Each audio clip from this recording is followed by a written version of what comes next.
Cursed by Thomas Wheeler. Read by Katherine Langford.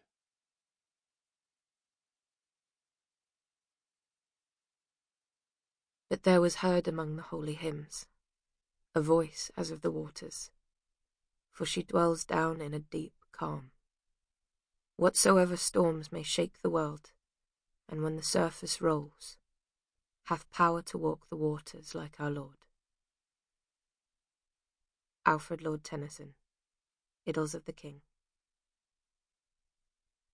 Well, said Merlin, I know whom thou seekest, for thou seekest Merlin. Therefore seek no farther, for I am he. Thomas Malory, Le Morte d'Arthur. Chapter 1. From her hiding place in the straw pile, and through eyes filled with tears, Nimue thought Father Carden looked like a spirit of light. It was how he stood, back to the bleached sun, and the way the clouds poured under his draping sleeves and upraised palms, like a man standing on the sky. His trembling voice rose above the din of bleating goats, crackling wood, screaming infants, and wailing mothers. God is love. It is a love that purifies, a love that sanctifies, a love that unites us. Carden's pale blue eyes passed over the piteous, howling mob, prostrated in the mud, barricaded by monks in red robes. And God sees, Carden continued. And today he smiles, because we have done his work today. We have washed ourselves clean with God's love. We have seared away the rotten flesh.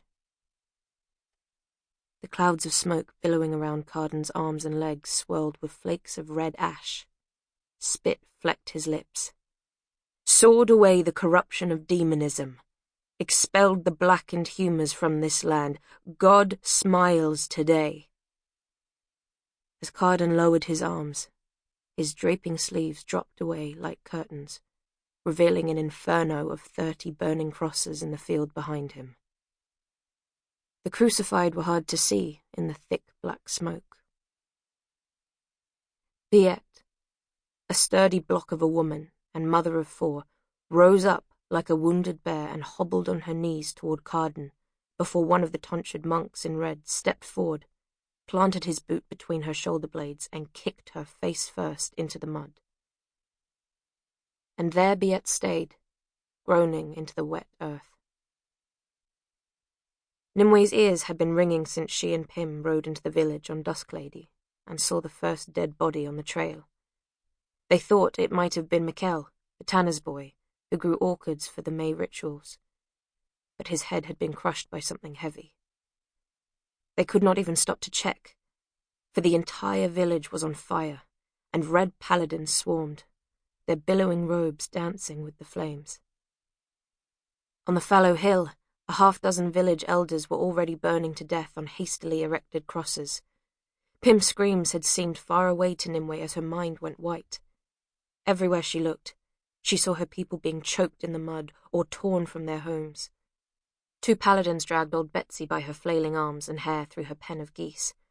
The birds squawked and fluttered in the air, adding to the surreal chaos.